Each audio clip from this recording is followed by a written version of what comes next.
Hello साथियों। हम आपके राजस्थान के किसान आंदोलन पढ़ रहे थे, जिसमें से हमने आपके राजस्थान के किसान आंदोलन में मेवाड़ रियासत के किसान आंदोलन पढ़ चुके हैं, जिसमें आपके बिजोलिया, बेंगू और मेवाड़ रियासत का जाट आंदोलन। इसके बाद में हमने आपका बूंदी किसान आंदोलन के बारे में अध्ययन किया था। और बूंदी के बाद में कल हम आपका किसान आंदोलन पढ़ रहे थे, अलवर किसान आंदोलन। और मैंने आपको जब कल अलवर किसान आंदोलन बताया था, तो मैंने चर्चा की थी कि अलवर किसान आंदोलन के आपके दो चरण हैं। तो एक तो मैं आपका 5 मिनट में रिवीजन करवा देता हूं। अलवर किसान आंदोलन हमने पढ़ा था कि अलवर किसान आंदोलन आपका दो चरणों में हुआ है, और दोनों ही चरणों के समय यहाँ के महाराजा थे वो आपके महाराजा जयसिंह हुआ करते। जो पहला चरण है, हमने उसकी चर्चा की थी कल की। पहले चरण में आपके महाराजा जयसिंह ने इजारा पद्धति में 40% करों में क्या कर दी थी, आपकी वर्दी कर दी थी, और ब्राह्मणों और राजपूतों के जो विशेषाधिकार थे उनको समाप्त कर दिया। इसलिए आपके जो यहाँ इजारा पद्धति चलती थी, इजारा पद्धति का मतलब था कि जो बोली लगा के जो सीमित समय के लिए जो किसानों को भूमि दी जाती थी, वो आपकी इजारा पद्धति कहलाती थी। और इजारा पद्धति में जब इन्होंने इस प्रकार का कार्य किया और राजपूत और ब्राह्मणों के विशेषाधिकार समाप्त किए, तो राजपूत किसान यहाँ पे आंदोलन करते हैं। तो अलवर किसान आंदोलन का जो पहला चरण है, या अलवर किसान आंदोलन है, यहाँ पे आपके जो किसान थे वो राजपूत विश्वेदार हुआ करते। इसके बाद में किसान आंदोलन का नेतृत्व किसने किया था, तो हमने चर्चा की थी कि माधो सिंह, गोविंद सिंह, अमर सिंह, गंगा सिंह। इन किसानों की जब बात आपके अलवर के महाराजा जयसिंह के द्वारा नहीं मानी गई थी, तो इन्होंने आपके अखिल भारतीय क्षेत्रीय राजपूतों सम्मेलन जो दिल्ली में हुआ था उसमें भाग लिया था, और पुकार नामक पर्चे आपके बांटे थे।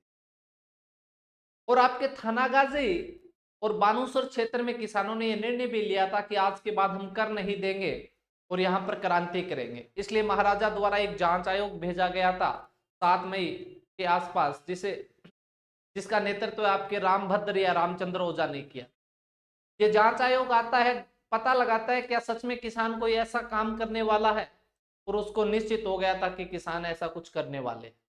इसलिए 14 मई को जब आपके नीमूचाना के अंदर किसानों की सभा हुई थी, तो महाराणा जयसिंह ने छज्जू सिंह के नेतृत्व में वहां पर आपके गोलीबारी कर दी गई थी।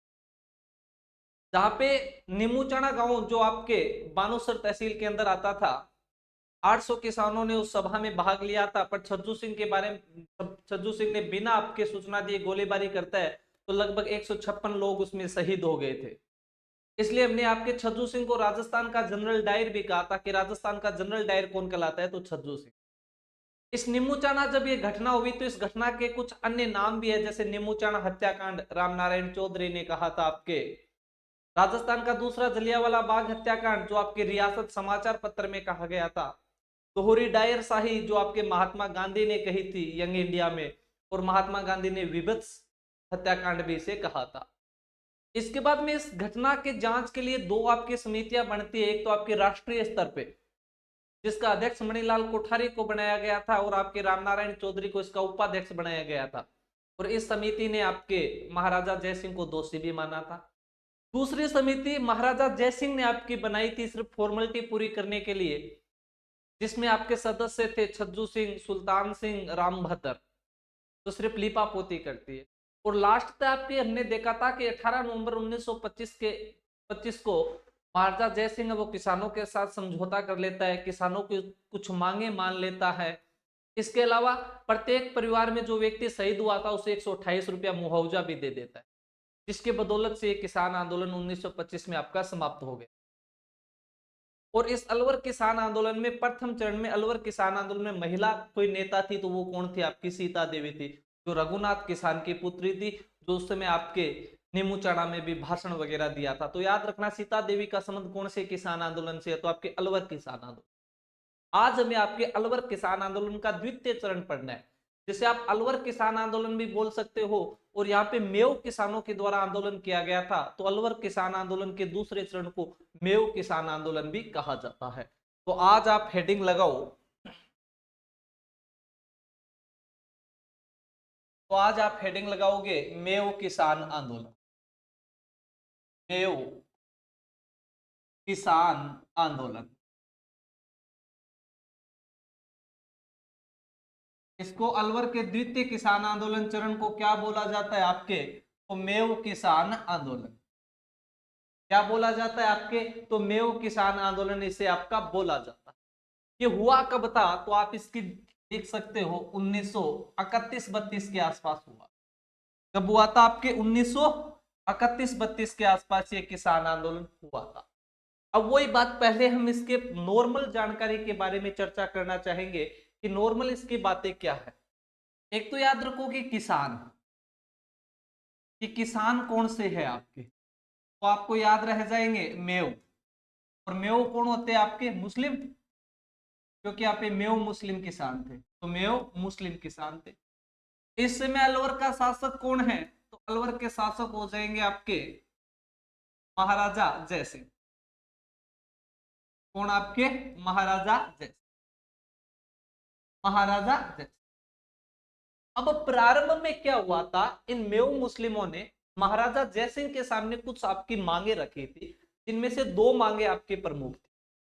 एक तो इनकी मांगे थी कि जो राजस्व की दरें है वो बहुत ज्यादा है, और इन राजस्व की दरों को क्या किया जाए? कम किया जाए। तो इन किसानों की मांगे क्या थी? किसानों की मांग, किसानों की मांग क्या है आपकी? तो किसानों की मांग है, किसानों की मांग, किसानों की मांग है। और वो मांग क्या है आपकी? तो पहली मांग तो थी इनकी कि राजस्व की दरें कम की जाए, राजस्व की दरें कम की जाए, कम की जाए। किसान मांग किसे करेंगे? आपके महाराजा से। तो महाराजा जयसिंह से ये मांगे कर रही है कि एक तो जो राजस्व की दरें हैं उनको कम किया जाए। दूसरी यहाँ की समस्या ये थी कि जो महाराजा जयसिंह थे, इन महाराजा जयसिंह ने अपने मनोरंजन के लिए, अपने शिकार के लिए, जो अलवर के रोंदे हुआ करते थे, रोंदे का मतलब जो जंगल हुआ करते थे, उनमें सुअर पालन की व्यवस्था कर रखी। और जब सुअर पालन की व्यवस्था कर रखी थी तो इन्होंने एक आदेश जारी कर रखा था कि कोई भी व्यक्ति इन सूरों को नहीं मार सकता, सिर्फ सूरों को महाराजा अपने शिकार के लिए ही इनका मारेंगे, और अन्य लोग है वो सूरों को नहीं मार सकते, ऐसा आदेश जारी कर रखा। और जो वो सूअर थे, वो सूअर किसानों की फसलों को नाश कर देते थे। किसानों की फसलें किसानों के सामने नष्ट होती, लेकिन किसान कुछ भी नहीं कर पाता, क्योंकि किसान उनको मार नहीं सकता, क्योंकि राजा का आदेश है।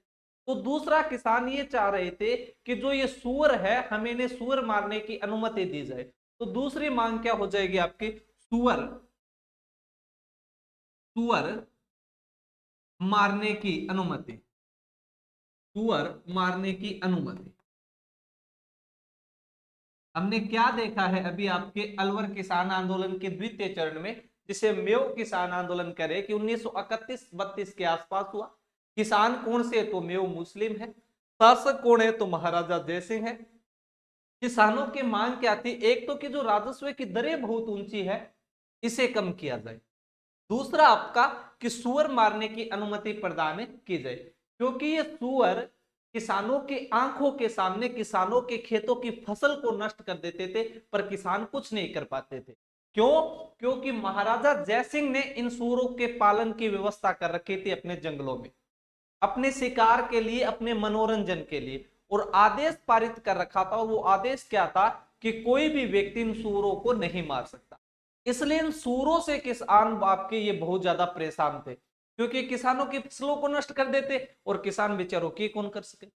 बेचारों किसान जो इतनी आपकी मजबूरी से अपनी फसलों को तैयार कर रहा है, अपने फसलों के लिए अपनी सब कुछ दांवों पे लगा रहा है, और उन फसल को एक सूअर आवे 5-4 बाजगर खेत में बढ़ गई, उनको नष्ट कर देता था, पर किसान कुछ नहीं कर पाता। इसलिए इन किसानों की मांग थी कि इन सूरों की हमें मारने की अनुमति दी जाए। पर महाराजा इन दोनों ही मांगों को क्या कर देता है? खारिज कर देता है। इन मांगों को मानने से आपका इनकार कर देता है कि इसको मैं लागू नहीं करूंगा। तो क्या हुआ? महाराजा जयसिंह ने, महाराजा जयसिंह ने, महाराजा जयसिंह ने इन मांगों को अस्वीकार कर दिया। इन मांगों को क्या कर दिया आपका? इन मांगों को अस्वीकार्य कर दिया, अस्वीकार्य कर दिया, अस्वीकार्य कर।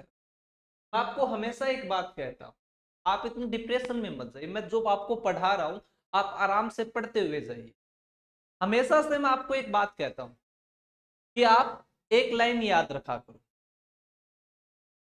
कि जिंदगी में क्या होगा, क्यों टेंशन ली जाए। क्या हमने कहा कि जिंदगी में क्या होगा, कुछ नहीं होगा तो तजुर्बा जरूर होगा। कि आप टेंशन मत लो, आप पढ़ते जाओ, आप सफल होते हो असफल होते हो वो एक आगे की कहानी है, पर अभी आप पढ़ते जाओ, आपका काम है पढ़ना। अगर आप सफल भी नहीं हुए तो भी कोई बात नहीं, आपके पास तजुर्बा जरूर होगा। इसीलिए कहा गया है कि क्यों आप सोच रहे हो कि जिंदगी में क्या होगा, कुछ नहीं होगा तो तजुर्बा जरूर होगा। इसी के साथ हम आगे बढ़ते हैं। तो महाराजा जयसिंह ने इन मांगों को मानने से क्या कर दिया था, आपका अस्वीकार कर दिया। जब इन मांगों को मानने से अस्वीकार कर दिया था, तब आपके यहाँ पे एक किसान नेता हुए थे यासीन खान, और यासीन खान ने यहाँ पे खादिम उल इस्लाम की स्थापना करते। किसकी स्थापना करते? आपके खादिम उल इस्लाम की। तो पूछ लिया जाए कि खादिम उल इस्लाम जो संस्था है इसका संबंध किससे है? कौन से? आपकी खादिम खादिम उल इस्लाम की। जो खादिम उल इस्लाम ये संस्था है, जिसका पूरा नाम आप अंजुमन खादिम उल इस्लाम भी बोल सकते हो, जिसकी 1932 में स्थापना की थी आपके किसने? यासीन खान ने। इसलिए घुमाकर भी सवाल पूछ लिया जाए कि मेव किसान आंदोलन का नेतृत्व भी किसने किया था, तो याद रखोगे यासीन खान। तो आप संस्था लिखोगे अंजुमन, अंजुमन खादिम उल इस्लाम, अंजुमन खादिम उल इस्लाम संस्था। ये एक संस्था है आप मेव किसान आंदोलन के समय कि अंजुमन खादिम उल इस्लाम जो संस्था है, इसकी स्थापना अभी हमने चर्चा की कि यह संस्था कब बनी आपकी, कब बनी? तो आपका उत्तर हो जाएगा 1932 में। संस्थापक कौन है इसके? संस्थापक कौन है? तो याद रखोगे संस्थापक है आपके यासीन खान। कौन? आपके यासीन खान। संस्थापक कौन हो जाएंगे? आपके यासीन खान। इसको क्यों बनाया गया है, इसका उद्देश्य क्या है? इसका उद्देश्य क्या है? अगर इस संस्था का उद्देश्य पूछ लिया जाए तो उद्देश्य है मेव किसान आंदोलन को आगे बढ़ाना। मेव किसान आंदोलन को आगे बढ़ाना, मेव किसान आंदोलन को आगे बढ़ाना। कौन से किसान आंदोलन को? आपके मेव किसान आंदोलन को आगे बढ़ाना, आगे बढ़ाना, मेव किसान आंदोलन को आगे बढ़ाना। और आगे बढ़ाने का मतलब था कि इसीलिए इस संस्था में आपके यासीन खान जुड़े हुए थे कि हमें आपके मेव के किसानों की समस्याओं को राजा तक मनवानी है कैसे भी। इसके साथ साथ दो मांगे तो आपकी चल ही रही थी कि राजस्व की दरों को कम करना है, और दूसरा आपका कि सुअर मारने की अनुमति चाहिए। पर जब यासीन खान स्पेशल यहाँ पे नेतृत्व कर लग जाते हैं इस संस्था के नेतृत्व में, तो वो कुछ मांगे और इसके अंदर जोड़ देते हैं। और मांगे वो कौन कौन सी जोड़ेगी उसके लिए हम चर्चा करते हैं। तो एक मांग तो यासीन खान के द्वारा जो आपकी जोड़ी गई थी कि जो मेव के मुस्लिम है या जो मुस्लिम लोग हैं, इन मुस्लिमों के लिए एक अलग से विद्यालय की स्थापना हो, इन मुस्लिमों के लिए एक पृथक विद्यालय की स्थापना हो। इसके अलावा दूसरी थी कि मस्जिदों का विकास तथा मस्जिदों को आपके सरकारी नियंत्रण से बाहर किया जाए, कि जो मस्जिद है उन मस्जिदों का विकास किया जाए और मस्जिदों को सरकारी नियंत्रण से क्या किया जाए, आपका बाहर किया जाए। इसके अलावा इन्होंने तीसरी शर्त एक जोड़ी थी कि उर्दू भाषा को बढ़ावा देना चाहिए राजा के। इनके द्वारा तीन मांगे जोड़ी गई, और वो तीन मांगे कौन कौन सी है? मांगे कुछ और जोड़ी गई, मांगे कुछ और जोड़ी गई। और वो मांगे कौन कौन सी है आपकी? कि ये पहली मांग तो कौन सी है कि मुस्लिमों के लिए, मुस्लिमों के लिए हमने अभी चर्चा की, मुस्लिमों के लिए किसके? आपके पृथक विद्यालय की, मुस्लिमों के लिए पृथक विद्यालय के लिए, कि मुस्लिमों के लिए क्या हो आपका पृथक विद्यालय हो। दूसरा कि मस्जिदों का विकास हो, किसका विकास हो, आपके मस्जिदों का विकास हो, व मस्जिदों को सरकारी नियंत्रण से बाहर किया जाए। किस नियंत्रण से, आपके सरकारी नियंत्रण से बाहर किया। सरकारी नियंत्रण से क्या करना है आपका, सरकारी नियंत्रण से बाहर किया जाए, बाहर किया जाए, सरकारी नियंत्रणों से बाहर किया जाए। और तीसरी मांग है, वो तीसरी मांग है कि आपके उर्दू भाषा को, उर्दू भाषा को, उर्दू भाषा को बढ़ावा दिया जाए, बढ़ावा दिया जाए। ये ऐसे मांगे हैं वो आपकी यासीन खां के द्वारा जोड़ी गई। यासीन खां जो आपके अंजुमन खादिम उल इस्लाम संस्था का आपका निर्माण करता है, आपका संस्थापक है, जो 1932 में आपकी बनाई गई थी। और 1932 में बनाई गई थी, और ये बढ़ाई क्यों है, इसका कारण क्या है, तो आपके म्योक जो किसान आंदोलन चल रहा है, इन किसानों को आगे, इनकी मांगों को बढ़ाना है, इन किसानों की मांगों से उनको समस्याओं से समाधान दिलाना है। इसी को देखते हुए दो मांगे तो आपके पहले से चल रही थी, और वो दो मांगे कौन सी थी आपकी, कि राजस्व की दरों को कम करना है, इसके अलावा आपके सुअर मारने की अनुमति चाहिए। इसके साथ साथ आपके कुछ मांगे और आपकी यासीन खां के द्वारा ऐड की गई, और वो मांगे कौन सी थी, तो वो मांगे थी आपकी कि पहली मांग क्या थी आपकी, कि मुस्लिमों के लिए पृथक विद्यालय की स्थापना की। दूसरी मांग है कि मस्जिदों का विकास किया जाए तथा इसे सरकारी नियंत्रण से क्या किया जाए, बाहर किया जाए। इसके अलावा जो आपकी उर्दू भाषा है, इस उर्दू भाषा को क्या देना है, आपका बढ़ावा देना है। क्या देना है, बढ़ावा। अब ऐसी मांगे आपकी मांगी गई, और जयसिंह द्वारा इन मांगों को माना नहीं गया। जयसिंह ने इन मांगों को मानने से आपका स्वीकार नहीं किया कि मैं ऐसी कोई भी मांगे नहीं मानने वाला। तो नहीं माने गए, तो मेयो के मुस्लिमों द्वारा धीरे धीरे आंदोलन को तेज किया। जब तेज किया गया तो आपके इस किसान आंदोलन के दौरान आपके हिंदू और मुस्लिम सांप्रदायिक हिंसा होने लगी। तो याद रखोगे कि कौन से किसान आंदोलन ने हिंदू व मुस्लिम का सांप्रदायिक रूप हासिल कर लिया था, तो वो कौन सा किसान आंदोलन है, आपका मेयो किसान आंदोलन। और मेयो ऑप्शन में नहीं है, तो मेयो किस किसान आंदोलन का भाग है, आपके अलवर किसान आंदोलन। तो दोनों याद रखोगे कि अगर आपसे पूछा जाए कि किस किसान आंदोलन ने आपके हिंदू व मुस्लिम का सांप्रदायिक रूप हासिल कर लिया था, तो उत्तर होगा आपका मेयो किसान आंदोलन। लेकिन मेयो ऑप्शन में नहीं है, तो कौन सा होगा, आपका अलवर किसान आंदोलन। क्योंकि मेयो किस किसान आंदोलन का भाग है आपके, तो मेयो है वो आपके इस अलवर किसान आंदोलन का भाग है। और दोनों ऑप्शन में मिल जाए तो सही होगा आपका मेयो किसान।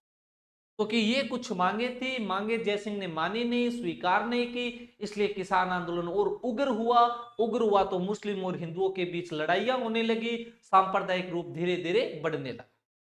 जब सांप्रदायिक रूप बढ़ा तो इसके बाद में देखेंगे आगे क्या होगा। पर अभी आप एक बीच में इसमें ऐड करो कि इस किसान आंदोलन, पहले ये बात लिख लो एक लाइन में, कि महाराजा जयसिंह ने महाराजा जयसिंह ने महाराजा जयसिंह ने महाराजा जयसिंह ने इन मांगों को अस्वीकार कर दिया, अस्वीकार कर दिया, अस्वीकार। तत्पश्चात क्या हुआ, तत्पश्चात इस किसान आंदोलन ने कैसा रूप ले लिया, तो मेव किसान आंदोलन ने मेव किसान आंदोलन ने मेव किसान आंदोलन ने हिंदू व मुस्लिम का, किसका, आपके हिंदू व मुस्लिम का, हिंदू व मुस्लिम का सांप्रदायिक रूप हासिल कर लिया। मेव किसान आंदोलन ने हिंदू व मुस्लिम का सांप्रदायिक रूप हासिल कर लिया। तो कौन से किसान आंदोलन ने आपके हिंदू व मुस्लिम का सांप्रदायिक रूप हासिल कर लिया था, तो जब सांप्रदायिक रूप की बात आएगी तो वो आपका मेव किसान आंदोलन होता है। इस मेव किसान आंदोलन ने हिंदू व मुस्लिम का सांप्रदायिक रूप हासिल कर लिया। सांप्रदायिक रूप आपका क्या कर लिया? हासिल कर लिया। अब इस प्रकार से किसान आंदोलन आपका आगे बढ़ा, तो जो आपके अंग्रेज अधिकारी थे उन्होंने सोचा कि इस किसान आंदोलन में हमें एंट्री लेनी चाहिए, और यहां पर एंट्री ले लेते हैं कौन? आपके अंग्रेज। और एक अंग्रेजों का अधिकारी हुआ करता था वाइली, और वाइली है वो यहाँ पे आपका इस किसान आंदोलन में आता है, और जो आपके महाराजा जयसिंह थे, इस महाराजा जयसिंह को यहां से हटाता है और हटा के आपके इंग्लैंड भेज देता है, और यहाँ पे खुद आपका नियुक्त होता है और कुछ किसानों की मांगों को भी मान लेता है। इन्हें जो इनकी मांगे थी उनको भी माना गया, और इस प्रकार से ये किसान आंदोलन क्या हुआ था? तत्पश्चात समाप्त हुआ।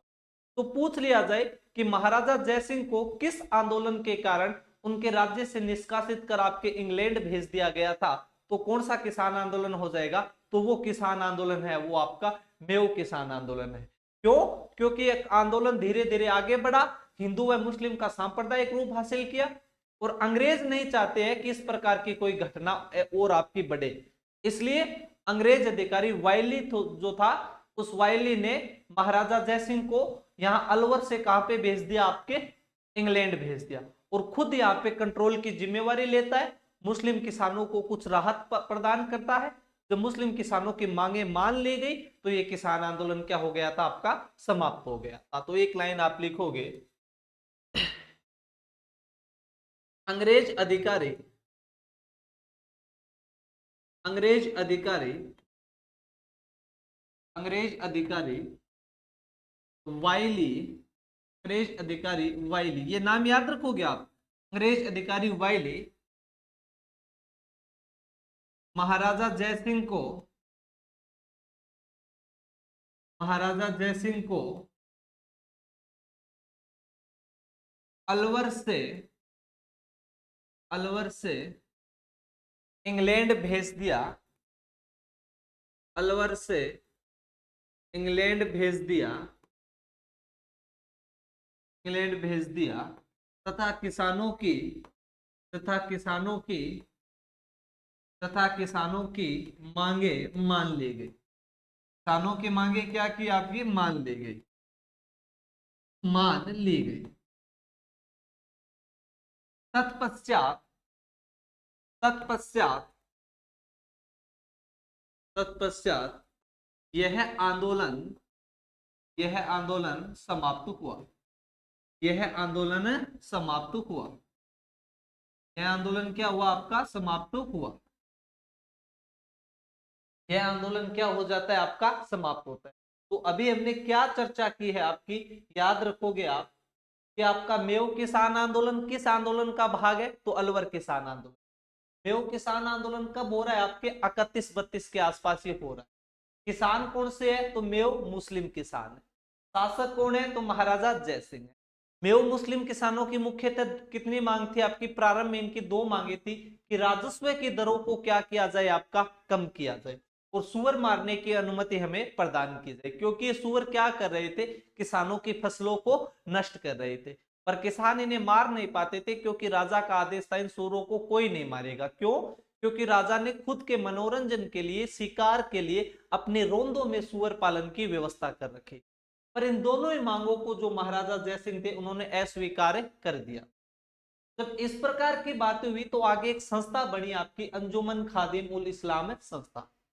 इस संस्था का निर्माण 1932 में किया गया था, और किसके द्वारा? आपके यासीन खान के द्वारा। इस संस्था का उद्देश्य क्या था? तो मेव किसान आंदोलन को आगे बढ़ाना। और इसका यासीन खान जब नेतृत्व कर रहे हैं तो कुछ मांगे इसमें और ऐड कर दी गई। वो मांगे कौन सी है आपकी? तो मुस्लिमों के लिए पृथक विद्यालय का निर्माण करना, मस्जिदों का विकास करना, व मस्जिदों को सरकारी नियंत्रण से क्या करना है? आपका बाहर करना है, और उर्दू भाषा को क्या करना है? बढ़ावा देना। ऐसी मांगे यासीन खान द्वारा की गई, तो महाराजा जयसिंह ने इन मांगों को क्या कर दिया था? आपका अस्वीकार कर दिया। जब महाराजा जयसिंह ने इन मांगों को अस्वीकार किया तो धीरे धीरे धीरे धीरे मेव किसान आंदोलन और उग्र होता गया, और उग्र होते होते इसने किसका रूप ले लिया? तो आपके हिंदू व मुस्लिम का सांप्रदायिक रूप हासिल कर। जब सांप्रदायिक रूप हासिल किया, हिंदू व मुस्लिमों के दंगे हो रहे, तो इस किसान आंदोलन में अंग्रेजों ने अपने एंट्री ली और अपनी एंट्री लेके जो अंग्रेज अधिकारी वायली था, इसने 1934 के आसपास महाराजा जय सिंह को अलवर से गद्दी से हटाया और आपका इंग्लैंड भेज दिया और स्वयं यहाँ की जिम्मेवारी लेते हैं और किसानों की कुछ मांगे भी आपकी मान लेते हैं। तत्पश्चात ये आंदोलन क्या हो जाता है, आपका समाप्त हो जाता है। और एक बात आप याद रखना, जो आप यासीन खान लिखे हो इसके कोष्टक में लिख लो मेव किसान आंदोलन का नेतृत्व। कहीं पे आपको सीधा पूछ लिया जाए कि मेव किसान आंदोलन का नेतृत्व किसने किया था, तो कौन हो जाएगा, आपके यासीन खान। मेव किसान आंदोलन का नेतृत्व कर। और एक आप लास्ट में लिखोगे इस किसान आंदोलन के उपनाम। कभी पूछ लिया जाए उपनाम, तो उपनाम कैसे पूछेंगे आपको, उपनाम इस किसान आंदोलन के उपनाम क्या है आपके, तो याद रखोगे, एक तो इसे अलवर किसान आंदोलन कहते हैं, क्योंकि कौन से किसान आंदोलन का भाग है आपके, अलवर किसान आंदोलन का। और अलवर किसान आंदोलन को ऑप्शन में ना मिले तो उसे आप एक दूसरा नाम सुअर विरोधी किसान आंदोलन भी कह सकते। कौन से आपकी, सुअर विरोधी, सुअर विरोधी किसान आंदोलन, सुअर विरोधी किसान आंदोलन। तो ये किसान आंदोलन हो गया कौन सा आपका, मेव किसान आंदोलन। आज आपका अलवर किसान आंदोलन विधिवत रूप से क्या होता है बच्चों, समाप्त होता है। तो ये हो गया। अब आगे किसान आंदोलन देखेंगे तो हम आपकी जयपुर रियासत के किसान आंदोलन देखेंगे, जिनमें से एक दो किसान आंदोलन जयपुर रियासत में जागीरी क्षेत्र में हुए हैं और एक दो किसान आंदोलन आपके खालसा क्षेत्र में हुए। तो एक एक किसान आंदोलन की हम बात करेंगे। सबसे पहले जयपुर रियासत में मैं जब किसान आंदोलन की बात करता हूं तो एक छोटा सा किसान आंदोलन है आपका चिड़ावा किसान आंदोलन, पहले हम उसकी बात करते हैं। कौन सा किसान आंदोलन आपका, तो चिड़ावा किसान आंदोलन, चिड़ावा किसान आंदोलन।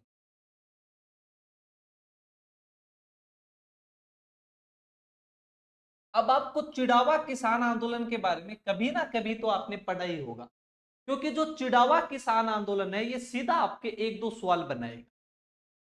तो पहली बात तो आपके दिमाग में ये रहनी चाहिए कि चिड़ावा वर्तमान में है कहां पर। तो याद रखना, चिड़ावा है वो वर्तमान में आपके झुंझुनू जिले में आता है। कहां पे आता है, वर्तमान में आपका झुंझुनू जिले में आता है। पर उस समय रियासती काल में कहां पे आता था, तो ये आपके जयपुर रियासत के अंतर्गत आता था। इसीलिए मैंने आपको बोला था कि अब हम आपके जयपुर रियासत के किसान आंदोलन पढ़ेंगे, क्योंकि हमने देखा बिजोलिया में हो गए, बेंगू रियासत में आपका उस बूंदी में हो गए, और आपका अलवर में ये दो किसान होली। अब हमें जयपुर के पढ़ने हैं। तो जब चिड़ावा की बात आएगी तो आप पहली बात याद रखोगे कि वर्तमान में कहां पर है ये आपका,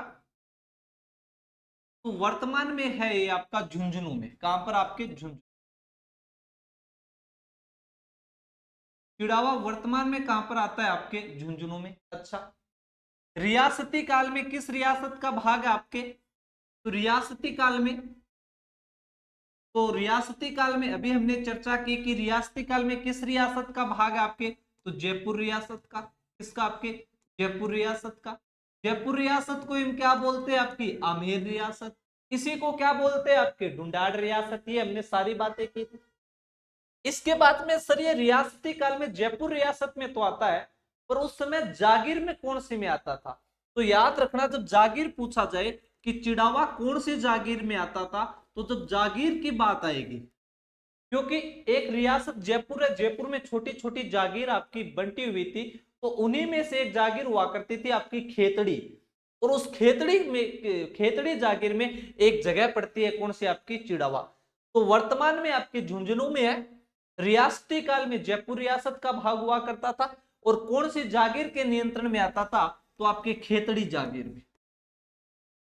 कौन सी जागीर में, आपके खेतड़ी जागीर में। अच्छा सर, खेतड़ी जागीर में आता था। जब ये किसान आंदोलन हुआ था तो उस समय खेतड़ी का जागीरदार कौन था, तो उस समय खेतड़ी का जागीरदार हुआ करता था आपका अमर सिंह। कौन हुआ करता था, आपका अमर सिंह है वो आपके खेतड़ी का जागीरदार हुआ करता था। तो याद रखोगे जागीरदार कौन है आपका? खेतड़ी रियासत का, क्योंकि जागीर का कौन है? जागीरदार। और जागीरदार है कौन आपके? अमर सिंह। कौन आपके? अमर सिंह। इतनी बातें आपको पहले प्रारंभ में याद रखनी कि चिड़ावा किसान आंदोलन, चिड़ावा किसान आंदोलन में वर्तमान में चिड़ावा कहां पे स्थित है? तो आपका झुंझुनू में स्थित है। रियासती काल में ये किस रियासत का भाग हुआ करता था? तो जयपुर रियासत का भाग हुआ करता था। ये चिड़ावा है, ये कौन सी जागीर में आता था? तो खेतड़ी जागीर में आता था। और इसका जागीरदार कौन था जिस समय आंदोलन हुआ? तो उस समय आपका अमर सिंह। अब कहते हैं कि आपके जो ये अमर सिंह है, जो यहाँ के जागीरदार है, इन अमर सिंह ने खेतड़ी जागीर में आपके शिक्षा प्रचार के, शिक्षा को बढ़ावा देने के लिए, ताकि लोगों में उनकी जो लोकप्रियता है वो बढ़े, लोग इनके प्रति है वो सहानुभूति रखे। इसलिए जागीरदार अमर सिंह ने इन चिड़ावा के आसपास के क्षेत्र में शिक्षा प्रसार को बढ़ाने के लिए एक व्यक्ति को नियुक्त किया, और उस व्यक्ति का नाम है, आपने सुना ही होगा, मास्टर प्यारेलाल गुप्ता, जिसे हम चिड़ावा का क्या कहते हैं? गांधी कहते हैं। तो वो इसी किसान आंदोलन से आपके जुड़े हुए थे। तो अमर सिंह ने इस क्षेत्र में शिक्षा प्रसार के लिए एक व्यक्ति को नियुक्त किया है, और वो व्यक्ति कौन है? आपके मास्टर प्यारेलाल गुप्ता। तो लिखोगे आप, जागीरदार अमर सिंह ने, नोट्स बनाते जाना आप आराम से, एक एक चीज मैं आपको नोट करवा रहा हूं। जागीरदार अमर सिंह ने, जागीरदार अमर सिंह ने इस क्षेत्र में, इस क्षेत्र में शिक्षा प्रसार के लिए, किसके लिए? आपके शिक्षा प्रसार के लिए, प्रसार के लिए मास्टर प्यारेलाल गुप्ता को, किसको? आपको मास्टर प्यारेलाल, प्यारेलाल गुप्ता को नियुक्त किया, प्यारेलाल गुप्ता को नियुक्त किया। किसको नियुक्त किया? आपके मास्टर प्यारेलाल गुप्ता को नियुक्त किया। और कौन कर रहा है आपके? तो ये आपका अमर सिंह।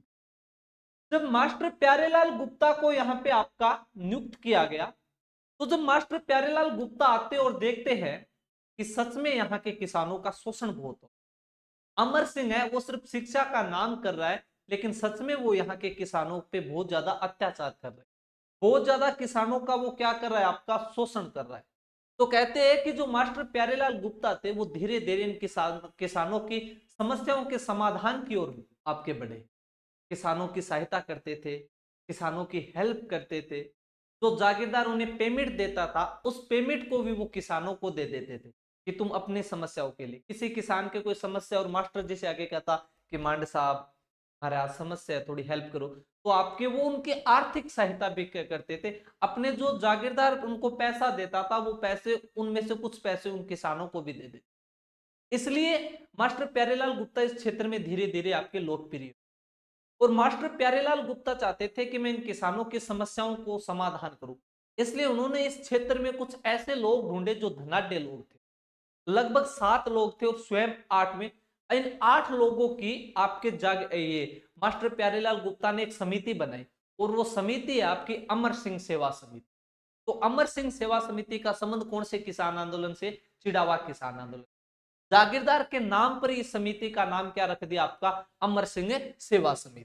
तो आप आगे हेडिंग लगाओगे, अमर सिंह सेवा समिति, अमर सिंह सेवा समिति,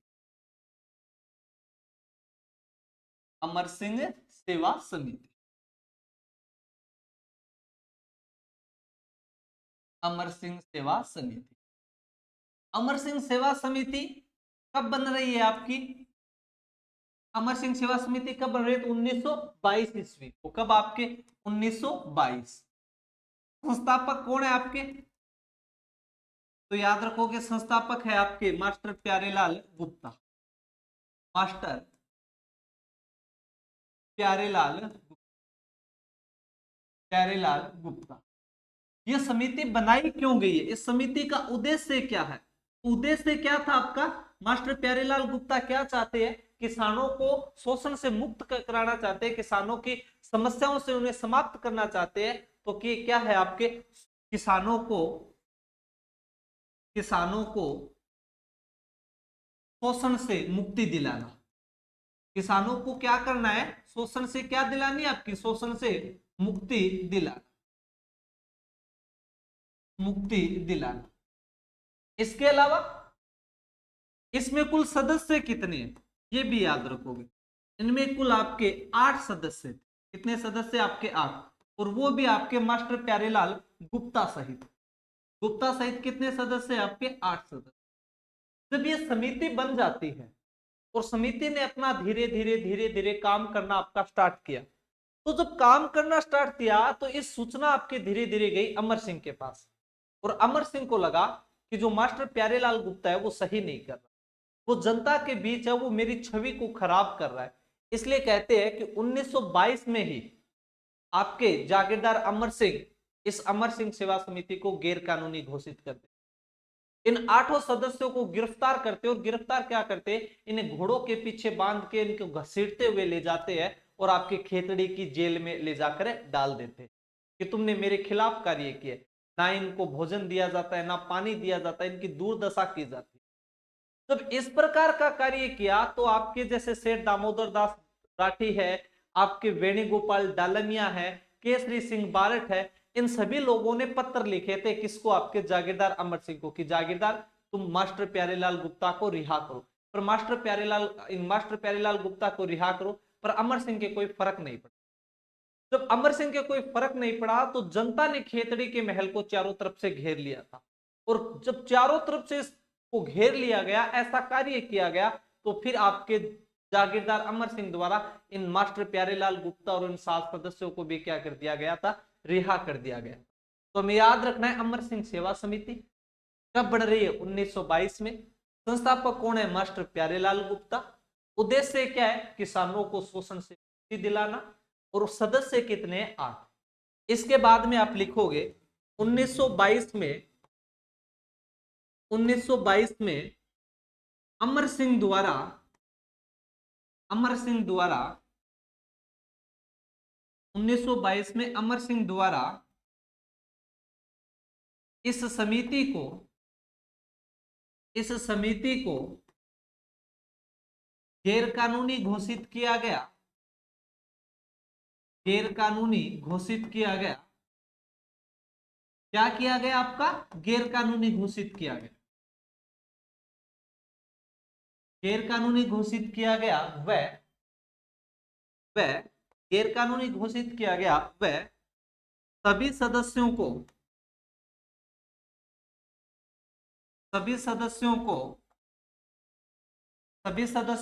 गिरफ्तार कर लिया गया।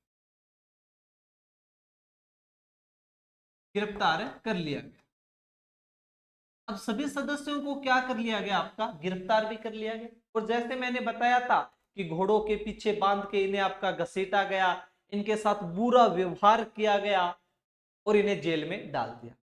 तो किन किन लोगों ने पत्र लिखे थे मास्टर प्यारेलाल गुप्ता को रिहा करवाने के लिए? तो आप याद रखोगे वेणुगोपाल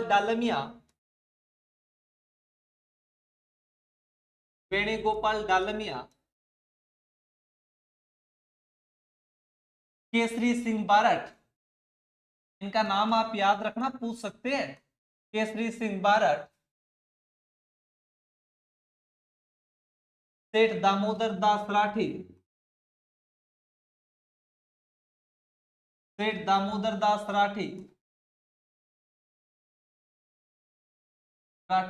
इनके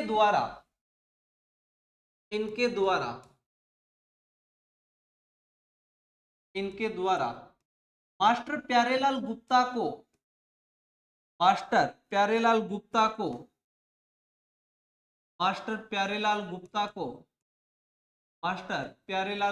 को रिहा करवाने के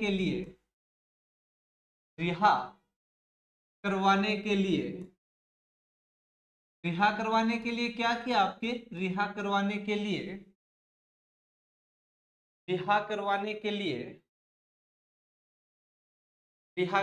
के लिए जागीरदार अमर सिंह को पत्र लिखे गए। लेकिन कोई फर्क नहीं पड़ा किसको? आपके अमर सिंह को पत्र अब कोई फर्क नहीं पड़ा तो फिर जनता आपका हमला करती है। जनता का मतलब है आपके जनता ने खेतड़ी के महल को चारों तरफ से घेर लिया था और नारे लगाने प्रारंभ कर दिए आपके कि आप अमर सिंह मास्टर प्यारेलाल गुप्ता को रिहा करो, अमर सिंह मास्टर प्यारेलाल गुप्ता को रिहा करो, अमर सिंह। और जनता के दबाव में आ गया कौन आपका, जनता के दबाव में कौन आ गया आपका जागीरदार अमर सिंह। और जनता के दबाव में आके इन सभी साथियों को, आठों के आठों सदस्यों को रिहा कर देता है कौन आपका जागीरदार अमर सिंह। तो तत्पश्चात लिखो अंततः, अंततः जनता के दबाव में आकर, जनता के दबाव में आकर, दबाव में आकर, दबाव में आकर इन सदस्यों को, इन सदस्यों को रिहा कर दिया गया और रिहा कर दिया। और कहते हैं कि इनको रिहा कर दिया गया और मास्टर प्यारेलाल गुप्ता को भी नियुक्त कर दिया गया कि तुम जाओ चिड़ाओ में शिक्षा प्रसार करो। और इनकी मांगे भी धीरे धीरे मान ली गई। तो धीरे धीरे ये आंदोलन है वो 1927 तक जाते जाते आपका पूर्णतः क्या हो गया था, समाप्त हो गया था। तो ये भी बात याद रखोगे कि यह आंदोलन, यह आंदोलन 1922 में स्टार्ट हुआ था, ये 1927 में समाप्त हुआ। यह आंदोलन 1927 में, 1927 में समाप्त हुआ। कौन सा किसान आंदोलन आपका, चिड़ावा किसान आंदोलन। क्या बात देखी है हमने इसके बारे में, चिड़ावा किसान आंदोलन के बारे में, कि चिड़ावा वर्तमान में कहां पर आपके झुंझुनू में, रियासती काल में जयपुर रियासत का भाग, जागीर कौन सी, खेतड़ी जागीर के नियंत्रण में आता, और जागीरदार कौन आपका अमर सिंह। जागीरदार अमर सिंह ने इस क्षेत्र में शिक्षा प्रसार के लिए किसको नियुक्त किया, आपके मास्टर प्यारेलाल गुप्ता। गुप्ता साहब ने कौन सी समिति बनाई, तो अमर सिंह सेवा समिति। कब बनाई, 1922 में। संस्थापक मास्टर प्यारेलाल गुप्ता। उद्देश्य क्या है, किसानों को शोषण से क्या दिलानी है, मुक्ति दिलानी। सदस्य 8 थे, लेकिन 1922 में समिति को गैर कानूनी घोषित कर दिया गया और सभी सदस्यों को क्या कर लिया, गिरफ्तार कर लिया गया और खेतड़ी की जेल में डाल दिया। वेणुगोपाल डालमिया, केसरी सिंह बारट और सेठ दामोदर दास राठी द्वारा पत्र लिखे गए जागीरदार अमर सिंह को कि तुम मास्टर प्यारेलाल गुप्ता को रिहा करो, लेकिन कोई भी असर नहीं पड़ा और लास्ट में जनता के दबाव में आकर इन सदस्यों को क्या कर दिया गया था, रिहा कर दिया। ये आंदोलन समाप्त कब हुआ, आपके 1927 को। इस प्रकार के कार्य जब आपके मास्टर प्यारेलाल गुप्ता ने किए, स्वयं का आर्थिक जो धन था, स्वयं की जो स्थिति थी, उसके अनुसार जनता को ही वो पैसे बांट दिया करते थे। तो इसी प्रकार के कार्य किया, इसलिए हम आपके मास्टर प्यारेलाल गुप्ता को क्या कहते हैं, आपके चिड़ावा का गांधी। तो नोट लगा के एक बात लिखोगे आप, मास्टर प्यारेलाल गुप्ता को, मास्टर प्यारेलाल गुप्ता को, मास्टर प्यारेलाल गुप्ता को